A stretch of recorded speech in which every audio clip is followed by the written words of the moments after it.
গোপনে তৈরি এআই প্রযুক্তিতে সজ্জিত আলফা ক্লাসের অস্ত্র, এসব কথা শুনে সাইফাই সিনেমার কোনো দৃশ্য মনে হলেও এটাই বাস্তব। আর এই বাস্তবতার নাম ইরান আর্মি। যুদ্ধের ময়দানে এখন আর শুধু ট্যাঙ্ক আর গোলা বারুদের মধ্যে সীমাবদ্ধ নেই।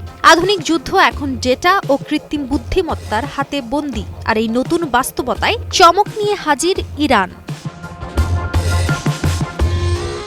সম্প্রতি ইরানের স্থলবাহিনীর প্রধান ব্রিগেডিয়ার জেনারেল কিউমারস হেইদারির মুখে এসেছে এমনই এক স্বীকারোক্তি, যা শুনে বিশ্ব রাজনীতিতে নড়ে চড়ে বসেছে পরাশক্তি দেশগুলো। ইরানের রাষ্ট্রীয় সংবাদ মাধ্যম প্রেস টিভিকে দেয়া এক সাক্ষাৎকারে হেইদারি জানান, ইরানের হাতে বর্তমানে এমন কিছু অস্ত্র রয়েছে যেগুলোর অস্তিত্ব এবং পূর্ণ ক্ষমতা সম্পর্কে জানে না বিশ্ব। এই অস্ত্রগুলো কৃত্রিম বুদ্ধিমত্তা নির্ভর, অতি আধুনিক এবং কয়েকটি আল্ট্রা সিক্রেট পর্যায়ের। এগুলো তথাকথিত কনভেনশনাল অস্ত্র হলেও সক্ষমতার দিক থেকে অনেক এগিয়ে। তার ভাষায়, এই অস্ত্রগুলোর সিস্টেম এতটাই উন্নত যে তারা স্বাধীনভাবে সিদ্ধান্ত নিতে, প্রতিক্রিয়া জানাতে এবং আক্রমণ চালাতে সক্ষম।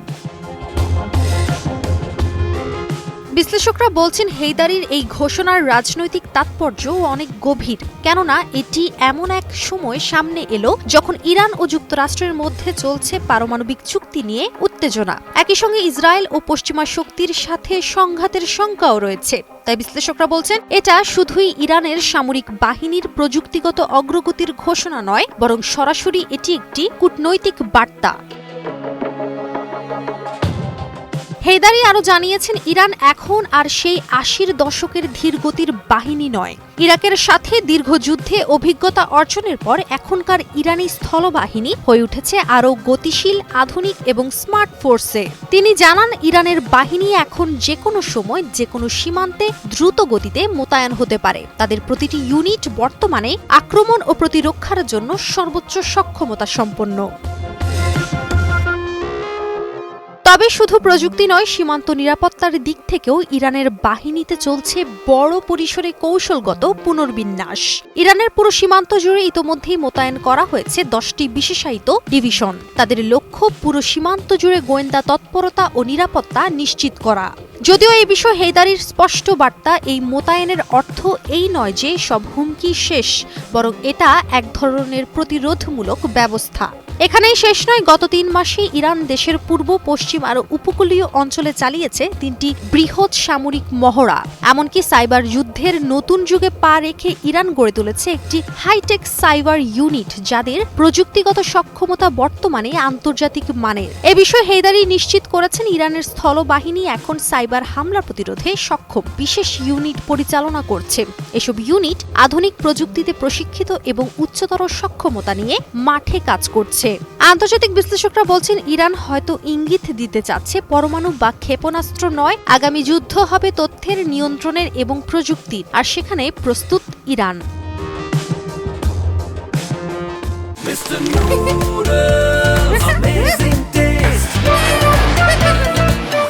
সাম্প্রতিক বছরগুলোতে ইরান তার সশস্ত্র বাহিনীকে কেবল শক্তিশালী করেনি, বরং তাদের কাঠামোতেও এনেছে আমূল পরিবর্তন। এ বিষয়ে ইরানের প্রেসিডেন্ট মাসুদ পেজিশকিয়ান নিজেই এই বাহিনীকে আখ্যা দিয়েছেন পশ্চিম এশিয়ার অন্যতম আদর্শ সামরিক কাঠামো হিসেবে।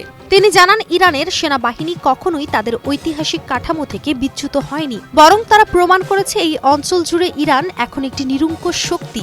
বিশ্লেষকদের মতে, এসব তথ্য সামনে আসার অর্থ হলো ইরান আন্তর্জাতিক শক্তিগুলোর প্রতি একটি বার্তা পাঠাতে চাচ্ছে, আর সেটা হলো ইরান শুধু আত্মরক্ষার জন্য প্রস্তুত নয়, বরং আঘাত হানার জন্য প্রস্তুত। এই ঘোষণার মধ্যে লুকিয়ে আছে একটি হুঁশিয়ারি। যেমনটি হেইদারি বলেছিলেন, আমাদের চোখ খোলা এবং আমাদের হাত ট্রিগারে। যদি কোনো হুমকি আসে, তবে আমরা শত্রুকে বাঁচার সুযোগ দেব না। বিশ্ব যখন ডিপ্লোমেসির নামে যুদ্ধ এড়াতে চায়, তখন ইরান নিঃশব্দে তৈরি করছে এমন সব অস্ত্র যেগুলোর খবরও জানে না প্রতিপক্ষ। শুধু সামরিক শক্তিই নয়, সাইবার যুদ্ধ, তথ্য প্রযুক্তি, এআই, জ্বালানি নিরাপত্তা, সব দিক থেকেই ইরানে গড়ে উঠছে এক মিলিটারি মেশিন, যার চূড়ান্ত শক্তি এখনো গোপন। বিশ্বমনে এখন প্রশ্ন, এই আল্ট্রা সিক্রেট অস্ত্রের ট্রিগার কবে টানবে তেহরান? কাজী অহনা, নিউজ 24।